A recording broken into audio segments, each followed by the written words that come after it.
I mostly read public domain books here on Glenn Reads Books to You, and they were written a long time ago, so they're usually racist, or sexist, or bigoted, but in there somewhere is a story, and that's why those stories are famous. Other times, I read works from independent authors, and they're delightfully not racist, but they might have adult language or adult situations, like, making sex. So that's your warning, but I'm sure you're grown up enough to handle it. Don't write to me complaining. Oh, finally, I could sit down and be left alone with this what are you doing back? Now, for Christ's sake, I was trying to have some quality alone time. I was trying to date myself.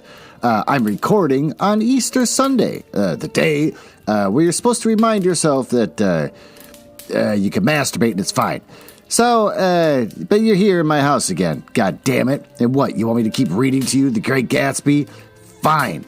When are you going to get your own boyfriend/girlfriend or whatever and move on with your damn life and stop coming to my house?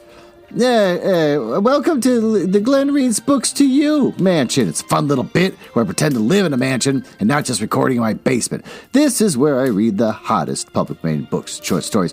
This week, I'm going to keep reading The Great Gatsby by F. Scott Fitzgerald, a book that a friend of mine, Backy Wop, asked that I read, about 2 years ago, and I'm finally getting around to it. So, are you happy? You can find him at versimilitudino.us, which I'm linking in the notes because good luck trying to spell it. I can't spell it. I'm not a very bright man. About the author, F. Scott Fitzgerald, born September 24th, 1896, and he died December 21st, 1940. He was an American novelist, essayist, short story writer, and he's best known for his novels depicting the flamboyance and excess of the Jazz Age, a term he popularized in his short story collection, Tales of the Jazz Age. During his lifetime, he published 4 novels, 4 story collections, and 164 short stories. Although he achieved temporary and popular success and fortune in the 1920s, Fitzgerald received critical acclaim only after his death and is now widely regarded as one of the greatest American writers of the 20th century. Or would that be his wife is the greatest American writer of the 20th century? Because if you listen to episode 2, we find out extensively what a turd he was. He literally stole ideas from her diary, or intelligent and creative things that she'd just say offhandedly he'd put in his books. So basically she wrote all this stuff. Want to hear a fun fact? Sure, everyone likes a fun fact. Fun facts are fun. He kept an extraordinarily detailed record of his life, because he's a self-absorbed jerk. Between 1919 and 1937, Fitzgerald obsessively recorded the progress of his life and career at large. Leather-bound business ledgers is what he kept them in. Much of the ledger is dedicated to recording his published works. Oh, you okay over there? Don't be sorry. You can cough on this. It's fine. Recording his published works as a writer and his income, because he's so self-absorbed. But one section titled Outline Chart of My Life provides a month-by-month account of his activities since birth. Ugh. Can you imagine if he wasn't a famous writer and he made this thing? He's just an asshole, thinking that his life is so important, and then, nothing happens, and it just kind of goes into obscurity, and then, one of his grandkids just, throws it out. Fitzgerald documented everything, from his first word, which apparently was the word up, you're a genius, to his height at age 13, 5'3", wow, you're so advanced, to the date he fell in love with Zelda, September 7th, 1918. So many years also include a brief summary sentence. Age 14 is described as a year of much activity, but dangerous, while the headline for 1920, the year he found his fame, reads, Revelry in Marriage, the rewards of the year before. Well, there you go. What a turd. I don't like this guy. The book's okay, but, it's because his wife wrote it. Why don't we, get out of here and go down to the library where I can read to you the next chapter.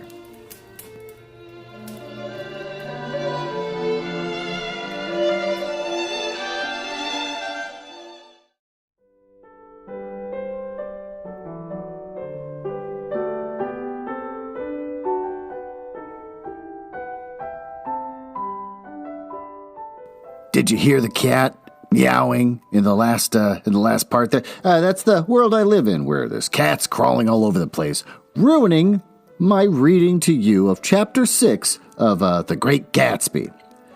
About this time, an ambitious young reporter from New York arrived one morning at Gatsby's door and asked him if he had anything to say. "Anything to say about what?" inquired Gatsby politely. "Why, any statement to give out?" It transpired after a confused 5 minutes that the man had heard Gatsby's name around his office in a connection which he either wouldn't reveal or didn't fully understand. This was his day off, and with laudable initiative he had hurried out, in quotes, to see. That was a random shot, and yet the reporter's instinct was right. Gatsby's notoriety spread about by hundreds who had accepted his hospitality and become authorities on his past, and it increased all summer until he fell short of bringing news. Contemporary legends such as the underground pipeline to Canada attached themselves to him. What the hell is the underground pipeline to Canada? I'm not going to look that up. It's not going to show me anything. Attached themselves to him, and there was one persistent story that he didn't live in a house at all, but in a boat that looked like a house that was moved secretly up and down the Long Island shore. Just why these invitations were a source of satisfaction to James Gatz of North Dakota isn't easy to say. James Gatz, that was really, or at least legally, his name. He had changed it at the age of 17, at a specific moment that he witnessed the beginning of his career. And when he saw Dan Cody's yacht drop anchor over the most insidious flat on Lake Superior, it was James Gatz, who had been loafing along the beach in the afternoon in a torn green jersey and a pair of canvas pants. Though it was already Jay Gatsby who borrowed the rowboat, pulled up to the Tuolumne, is what they call the boat, and informed Cody that a wind might catch and break him up in half an hour. I suppose he'd had the name ready for a long time even then. His parents were shiftless and unsuccessful farm people, and his imagination had never really accepted them as his parents at all. Oh, yeah, I can understand that. Oh, the truth was that Jay Gatsby of West Egg, Long Island, sprang from his platonic conception of himself. He was a son of God, a phrase which, if it meant anything, means just that, and he must be about his father's business. His service of a vast, vulgar, meretricious. I'm going to look up how to say that. That sounds like a fancy-ass word. Come on. Show me something college-educated. Meretricious. Apparently attractive, but having no reality, no value, no integrity. Okay, well, we learned something new today. Beauty. So he invented just the sort of Jay Gatsby that a 17-year-old boy would likely to be inventing, and that his conception, he was faithful to the end. Over a year, he had been beating his way along the south shore of Lake Superior as a clam digger and a salmon fisher, or in any other capacity that brought him food and bed. His brown, hardening body lived naturally through the half-fierce, half-lazy work of bracing days. Oh, he knew women early, and yes, and since then spoiled him because he became contemptuous of them, of young virgins because they were ignorant, of the others because they were always hysterical about things in which the overwhelming self-absorption that he took for granted. But his heart was in a constant, turbulent riot. The most grotesque and fantastic conceits haunted him in his bed at night. Oh, a universe of ineffable gaudiness spun itself out of his brain while the clock ticked on the washstand of the moon soaked with wet light and his tangled clothes upon the floor. Each night he added to the pattern of his fancies until drowsiness closed down upon some vivid scene with an oblivious embrace. For a while, these reveries provided an outlet for his imagination. Yeah, they were a satisfactory hint of the unreality of reality, a promise that the rock of the world was founded securely on a fairy's wing. An instinct toward his future glory had led him, some months before, to the small Lutheran college of St. Olaf in southern Minnesota. Oh, That's actually a real place. I've heard of it. Have I been there? No, I don't go to southern Minnesota. Poor people live there.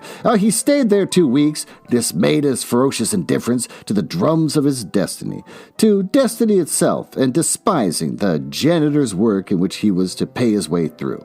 Then he drifted back to Lake Superior, and he was still searching for something to do on the yacht that Dan Cody's yacht dropped anchor in the shallows along shore.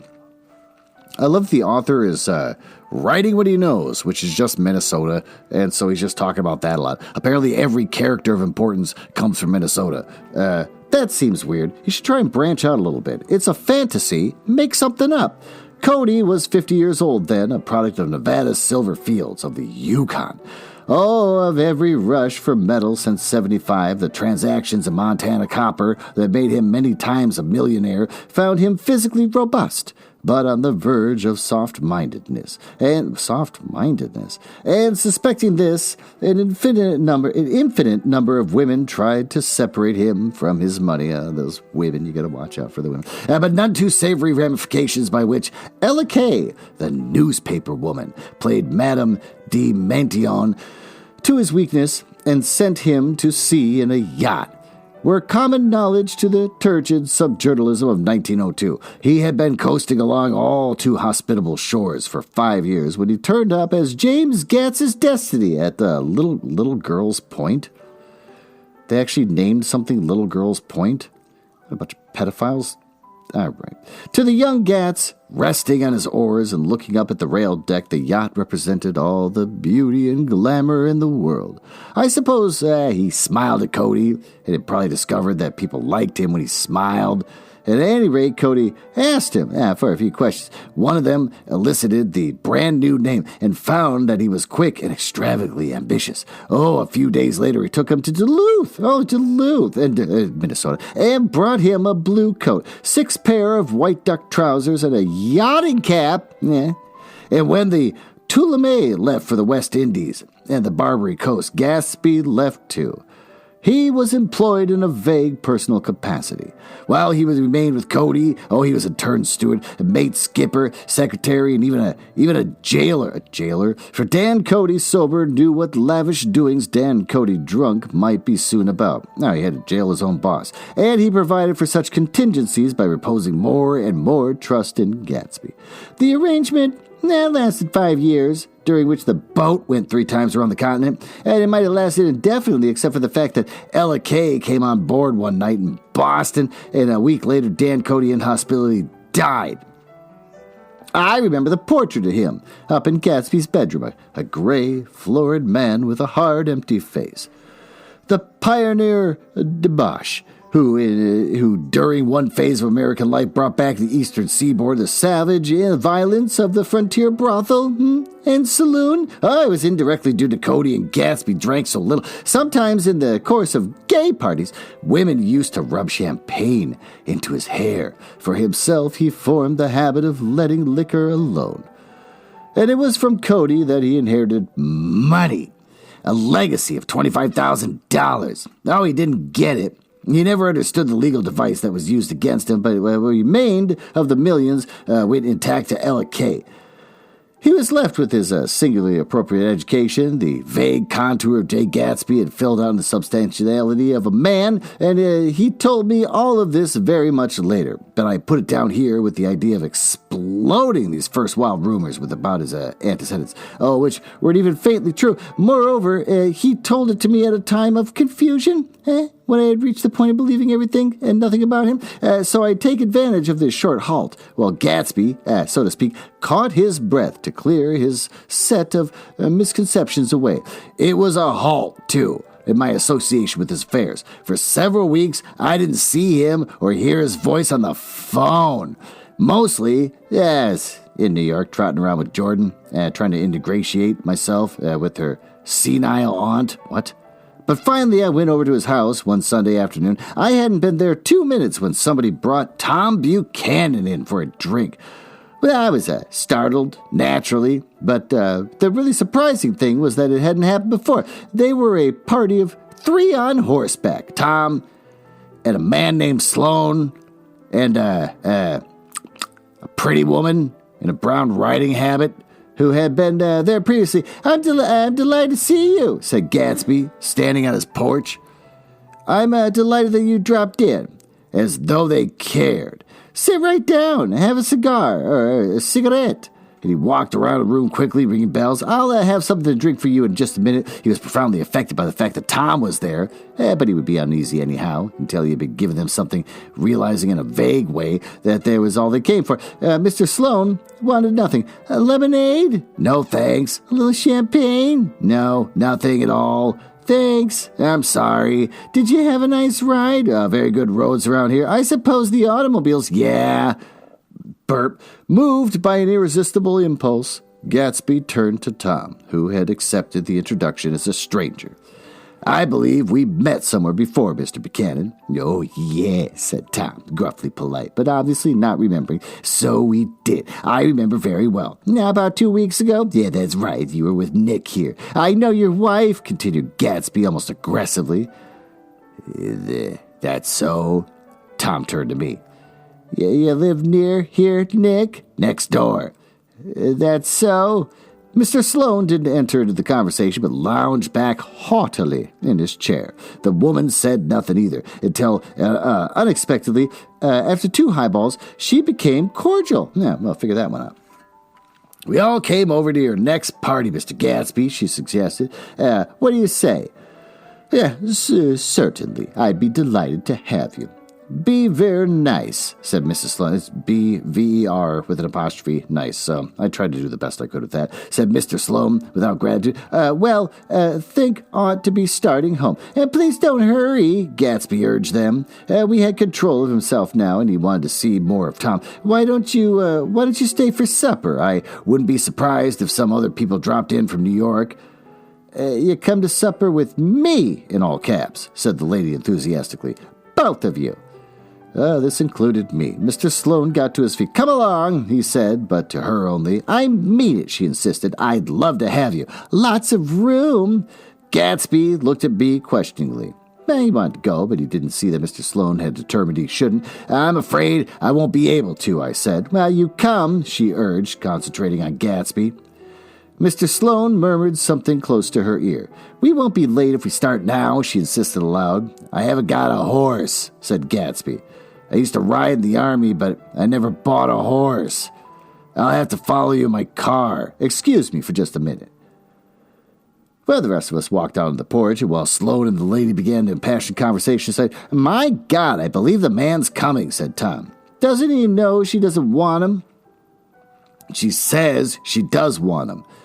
She has a big dinner party, and we don't know a soul there, he frowned. I wonder where in the devil he met Daisy. By God, I may be old-fashioned in my ideas, but women run around too much these days to suit me. Oh, they meet all kinds of crazy fish. Yeah, crazy fish. Suddenly, Mr. Sloane and the lady walked down the steps and mounted their horses. Come on, said Mr. Sloane to Tom. We're late. We've got to go. And then to me, tell him we couldn't wait, will you? Tom and I shook hands, and the rest of us exchanged a cool nod, and they trotted quickly down the drive, disappearing under the August foliage just as Gatsby, with hat and light overcoat in hand, came out the front door. Tom was evidently perturbed at Daisy's running around alone, for on the following Saturday night he came with her to Gatsby's party. Perhaps his presence gave the evening its peculiar quality of oppressiveness. It stands out in my memory from Gatsby's other parties that summer, but there were the same people, at least the same sort of people, the same profusion of champagne, the same many-colored, many-keyed commotion, but I felt an unpleasantness in the air, a pervading harshness that hadn't been there before, or perhaps I had merely grown used to it, or grown to accept West Egg as a world complete in itself, with its own standards and its own great figures, second to nothing because it had no consciousness of being so. And now I was looking at it again, through Daisy's eyes. It is invariably saddening to look through new eyes at things upon which you've expended your own powers of adjustment. Well, that's a good place to stop, I guess. I don't exactly feel horny right now, but I think if we both go upstairs to my master bedroom, where everything is made of silk, even the walls. Oh, are the ceilings made of silk? Yes, the ceilings have silk on them. You'll be pleased with that and the mirror suspended above us as we lay in bed and read about the latest upcoming romance novels from Penguin Random House Books.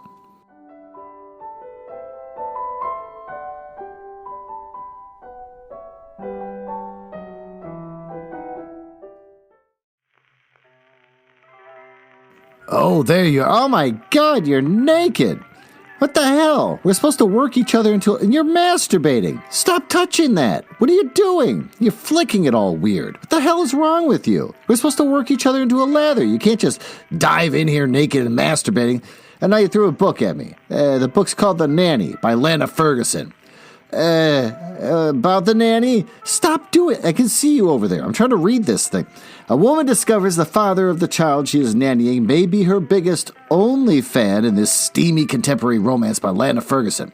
Suddenly unemployed and on the brink of eviction, Cassie Evans is left with two choices: get a job, and fast, or fire up her long untouched OnlyFans account. Okay, I get it. Can you stop masturbating, please? But the job market's terrible. As for OnlyFans, 4 dots. Well, there are reasons she can't go back. Ooh, I'd like to learn more about that. Just when all hope seems... Stop touching yourself. And an ad for a live-in nanny position seems like the solution to all her problems. It's almost too perfect until she meets her would-be employer. Just please sit down or something. For God's sakes, you're just like rapid fire, like a little rabbit. Aidan Reed, executive chief and DILF extraordinaire, yes, is far from the stuffy single dad Cassie was imagining. Oh, he shocks her when he tells her she's the most qualified applicant he's met in weeks, practically begging her to take the job, with hands that make her hindbrain howl. Hold on. Honey, what's a hindbrain? The animalistic portion of your brain. Controls, basic motor functions.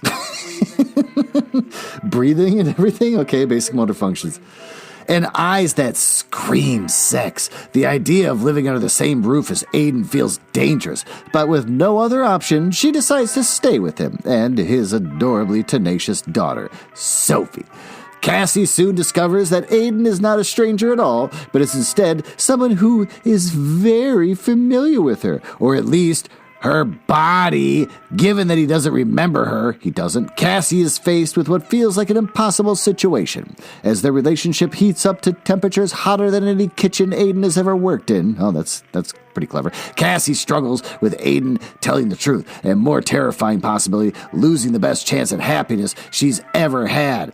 Oh boy, this sounds hot. You finally stopped masturbating. Thank you for finally stopping. The praise, somebody, Ruby Dixon from the international best-selling author, Ruby Dixon, says, I need more books like The Nanny. Stat. Yeah, a smart, educated heroine, in parentheses, yes, please, meets a driven, career-focused single dad. Sparks fly, another 4 dots, and fly, and fly. Seriously, the book is like if Allie Hazelwood and Tessa Bailey had a smutty baby. This is disturbing. I devoured every page and was sad to see it end. This is the spice book talk wants. Now I need Lana Ferguson to work faster because I want to see everything she writes. That was disturbing. Somebody from the singles table says it's smart, fun, and sexy. Somebody from the Publishers Weekly, that's actually a real thing. Ferguson makes the will they, won't they sing with complex emotional shading and a strong sense of inevitability to a protagonist connection. Rosie Dannon fans should snap this up. Okay, well that's horseshit. The Nanny by Lana Ferguson. It's a contemporary romance and women's fiction. You can get it on paperback for $17 at April 11th from Amazon, Barnes & Noble, Books A Million, Bookshop.org, Hugston Booksellers, Powell's, Target, and Walmart. Well, I'm glad you stopped slapping at that thing like you're trying to fight with a fish. Why don't we go back downstairs? And for the love of God, put some goddamn clothes on.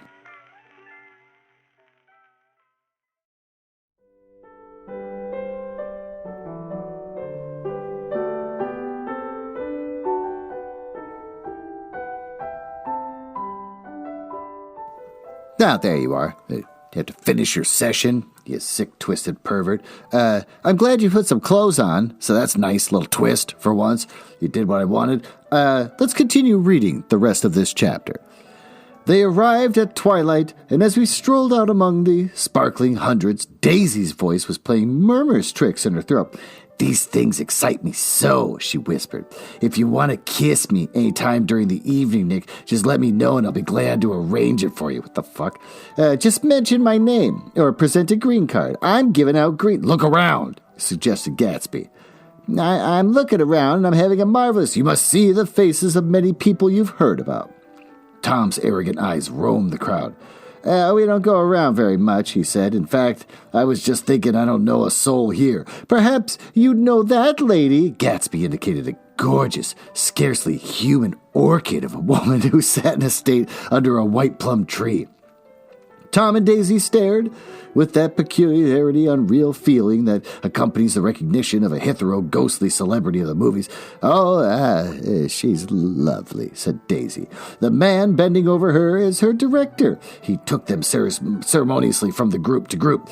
Mrs. Buchanan and Mr. Buchanan. After an instant hesitation, he added, the polo player. Oh, no, objected Tom quickly. Not me, but evidently the sound of it pleased Gatsby, for Tom remained the polo player for the rest of the evening. I never met so many celebrities, Daisy exclaimed. I liked that man, what's his name, with that sort of blue nose. Gatsby identified him, adding that he was a small producer. Well, I liked him anyhow. I'd a little rather not be the polo player, Tom said pleasantly. I'd rather look at all the famous people in oblivion. Daisy and Gatsby danced, and I remember being surprised by the graceful conservative foxtrot. I had never seen him dance before, and they sauntered over to my house and sat on the steps for half an hour, while at her request I remained watchfully in the garden.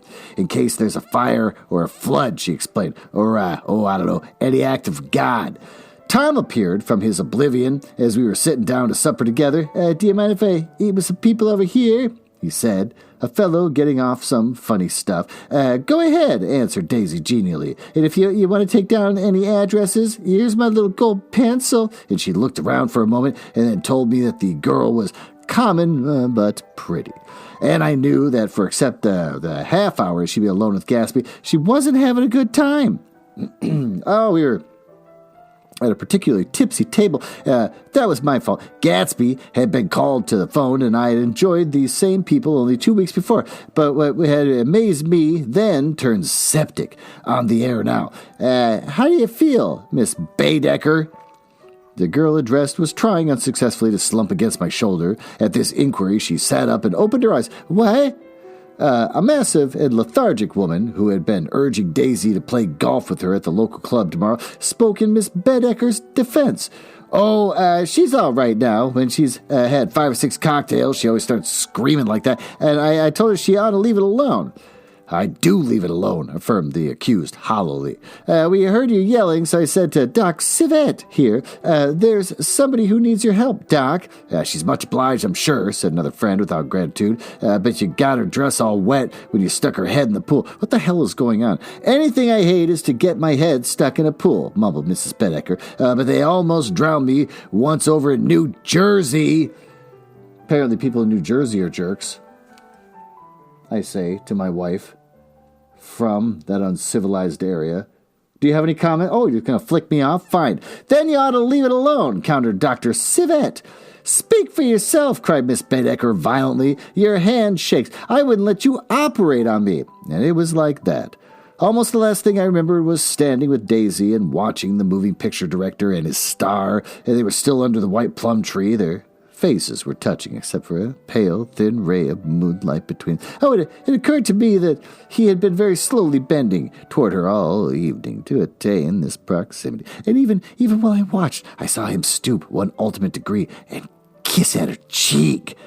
I like her, said Daisy. I think she's lovely. And the rest offended her, inarguably, because it wasn't a gesture but an emotion. She was appalled by West Egg, this unprecedented, quote, place, unquote, that Broadway had begotten upon Long Island fishing village, appalled by its raw vigor that chafed under the old euphemisms and the too obtruse fate that herded its inhabitants along a shortcut from nothing to nothing. She saw something awful in the very simplicity she failed to understand, and I sat on the front steps with them while they waited for their car. It was dark here in front. Only the bright door sent 10 square feet of light volleying about into the soft black morning. Sometimes a shadow moved against a dressing room blind above, gave way to another shadow, an indefinite process of shadows who rouged and powdered in an invisible glass. Who is this Gatsby, anyhow? Demanded Tom suddenly. Some big bootlegger? Where'd you hear that? I inquired. I didn't hear it, I imagined it. A lot of these newly rich people are just big bootleggers, you know. Well, not Gatsby, I said shortly, and he was silent for a moment. Then the pebbles of the drive crunched under his feet. Well, he certainly must have strained himself to get his menagerie together. A breeze stirred the gray haze of Daisy's fur collar. At least they're more interested in the people we know, she said with an effort. Well, you didn't look so interested. Well, I was, and Tom laughed and turned to me. Did you notice Daisy's face when that girl asked her to put her in a cold shower? And Daisy began to sing with the music in a husky, rhythmic whisper, bringing out a meaning in each word that I had never heard before and would never hear again. And when the melody rose, well, her voice broke up sweetly, following it in a way contralto voices have. I'm moving on. And each change tipped out a little of her warm human magic upon the air. Lots of people come who haven't been invited, she said suddenly. That girl hadn't been invited. Oh, they simply forced their way in, and he's too polite to object. I'd like to know who he is and what he does, insisted Tom. And I think I'll make a point of finding out. I can tell you right now, she answered, and he owned some drugstores and a lot of drugstores, and he built them up himself. The dilatory limousine came rolling up the drive. Good night, Nick, said Daisy, and her glance left me and sought the lighted top of the trees where, in all caps, 3 o'clock in the morning. A neat, sad little waltz of that year was drifting out into the open door. After all, in the very casualness of Gatsby's party, there was romantic possibilities totally absent from her world. What was it up there in the song that seemed to be calling her back inside?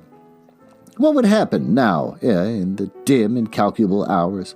Perhaps more unbelievable guests would arrive, a person infinitely rare to be marveled at, some authentically radiant young girl with one fresh glance at Gatsby, one moment of magical encounter, would blot out those 5 years of unwavering devotion.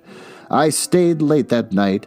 Gatsby asked me to wait until he was free, and I lingered in the garden until the inevitable swimming party had run up, chilled and exalted from Black Beach until the lights were extinguished in the guest rooms overhead.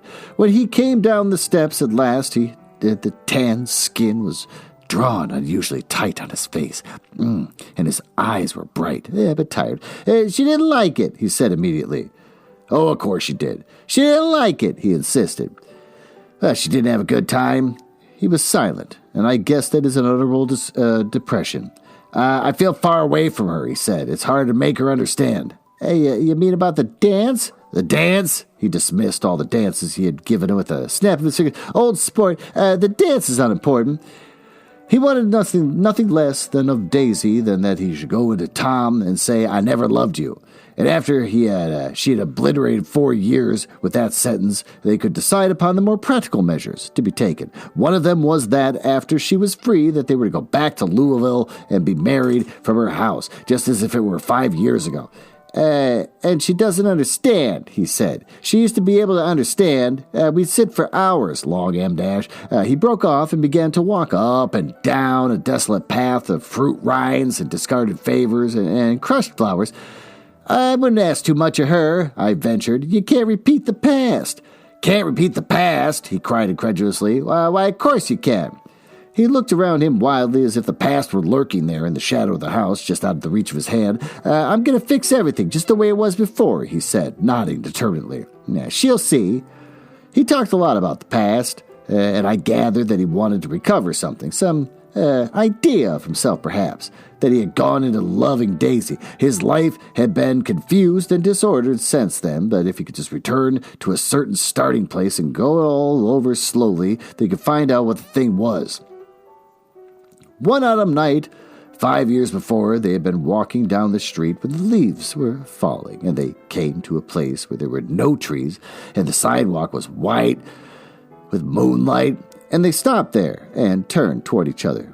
Now it was a cool night with that mysterious excitement in it which comes at the two changes of the year. The quiet lights in the house were humming into the darkness, and there was a stir and bustle among the stars.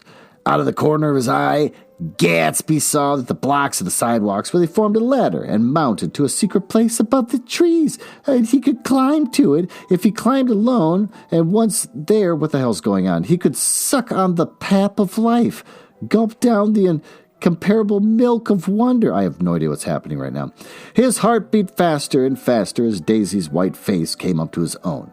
He knew that when he kissed this girl and forever wed his unutterable visions to her perishable breath, his mind would never romp again like the mind of God. So he waited, listening for a moment longer to the tuning fork that had been struck upon a star, and then he kissed her. At his lips' touch, she blossomed for him like a flower, and the incarnation was complete. Through all he had said, even though his appalling sentimentality, I reminded of something, an elusive rhythm, a fragment of lost words that I had heard somewhere long ago. For a moment a phrase tried to take shape in my mouth, and my lips parted like a dumb man's, as though there was more struggling upon them than the wisp of startled air. But they made no sound, and what I had almost remembered was uncommunicable forever. Well, that's the end of that chapter. Did you find that exciting? Why don't we go down to the smoking room, where we can have a cigar, or perhaps a cigarette, and talk about what the hell we just read.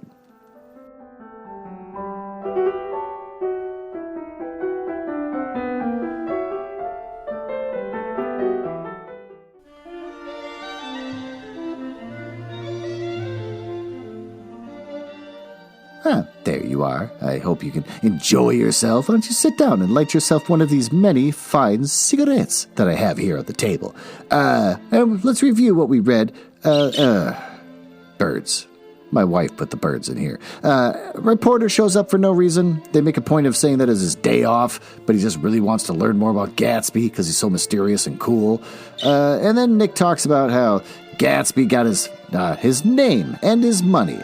He kind of hung around a prospector and then just kind of inherited that guy's money, or whatever little amount he could get that his wife couldn't get at. It was pretty strange. And then we have to endure this lame party description and not actually be told about the good stuff when it happens. Well, you know what we don't miss out on? Another description of a party. And even though there's dancing and famous people, Daisy seems distraught. Probably because she's not the center of attention. Apparently Gatsby tells Nick that all he wants is for Daisy to say to Tom that she doesn't love him, and also to leave Tom and start a life with him. Nick tells him that you can't just recreate the past, but Gatsby says, oh yes you can, and how he'll make everything perfect just like it was. And he kind of freaks out a little bit. It was kind of hard to watch. He's trying to reconnect his life before the war and who he was back then compared to who he is now. And then Gatsby and Daisy kiss, and he gets all worked up that his plan is working. What's good about this? I mean, it's well written, thank God for Zelda, but what sucks? The people. I'm just reading about people I don't like. It's kind of like watching the movement of snails. You see it at first, you're like, oh, this might be good. And then like 10 minutes later, you're like, yeah, this sucks. I don't care about them. They're going to do snail things that I literally am not interested in. And that's what's happening in this story. What do we learn? Well, at this point, we're peeling away the layers of Gatsby. His belief in morals. The author his wife, extends the themes in truth and lies, whether it's all from the other characters or just Gatsby's honesty with himself, his money, his identity, his social prominence, and his dreams of love with Daisy. And there's also the story of Gats and Cody, which a little bit, in kind of a weird way, mirrors Nick and Gatsby, except that Nick kind of is aware of the emptiness and the despair that everyone feels in this life, and so he kind of gets out of it while he can. This chapter also fleshes out Daisy a little bit and how selfish and self-focused she is. And at the party, her uneasiness was how she couldn't be kind of the center of attention. She didn't like that there was other people prettier than her floating around and, people more important and with better jobs because she doesn't have a job as far as we know. And so she didn't like being around all the famous and glamorous people. So there's that. Do you like it? I don't. I don't know why this book's so goddamn famous. I read that this book was put onto ships for people going out to sea during World War II, and that's how this suddenly got a larger readership and more people talking about it. Just give it away for free to sailors and stuff, and military people that are stuck on ships having to go across the Atlantic. Basically, it's kind of forced. It's kind of like if we're all sitting around forced to watch The Tiger King. Then everyone's talking, well, we weren't we? Because it was during COVID, we're all forced to watch that show because there's nothing else to watch. Then everyone's talking about it. That's kind of this book. It's good. It's well written, I guess. You're kind of showing the crappy life of people, but hundreds of pages of the crappy life of people gets a little exhausting after a while. What else? I guess I basically feel like I'm on an island. Twitter's more or less dead, and that's where there was a huge population of podcasters all talking to each other, and we all made friends, and it was a lot of good times. But now there's no way to really comment on each other's shows, so I listen to Elton Reads a Book, I listen to Words About Books, I listen to Untitled, but you can't really go say hi because no one checks their messages, so no one gives a shit. So, but I still hear Untitled mention me every once in a while on their show, so I feel like I do the obligatory, hi Untitled, boy aren't you guys great in how you make fun of me all the time. So there, I'm doing it back now. Are you happy? There's no way we're going to talk to each other about it because our line of communication has been cut by Elon Musk. Thank God the grandfather clock's finally going off. It means you got to get the hell out of my house. Go back to your, roommate. I don't know. What kind of life do you live? You're a grown-ass person coming to an old man's house and begging them to read to you. It's sad and it's weird. So I'm sure you'll come back next week. Continue reading the rest of this book. Or if you don't, I don't have to read this crap anymore. So please don't come back.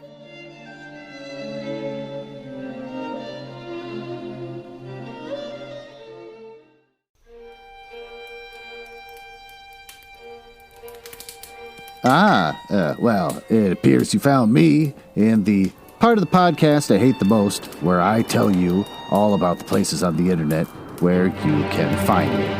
You can tell I hate this because of the sound effects making it sound like a stormy night in the drawing room of the damned. Now, there's that. Are you cool? I like cool people. It's the reason why I got involved in this business to begin with, just to meet cool people. Not losers. So if you're cool, feel free to go over to my website, nuzzlehouse.com, which basically just points you to Mastodon. Why did I go all in with Mastodon? I have no idea. But if you go there, it'll point you to my link tree where you can listen to episodes, which is confusing and meticulous. But if you want to go to just my link tree, which is linktr.ee/Nuzzlehouse, it'll point you to all the rest of my shows, like Glenn Reads Books to You, which you're listening to right now, Gestating the Curious Mind, where my wife and I write paranormal smut and then publish it on Amazon, and also Nuzzle House's CBS Radio Mystery Theater, where we basically create our own episodes of Radio Mystery Theater, a show from the 70s, because they don't make them anymore. Damn it, we want to hear something new. Oh, I'm also on Instagram, something that I try to use but dislike, which is Instagram.com/HouseNuzzle. And the lesser now, thanks to Elon Musk, Twitter. Used to be my home, and now I can't stand it, which is Twitter.com/HouseNuzzle. And since I think you might be cool, you can always just email me directly. glenn.nuzzles@gmail.com. But don't email if you're a nerdling or a dork. Now, back to business. Can't believe I drank all of them already. There's got to be one left.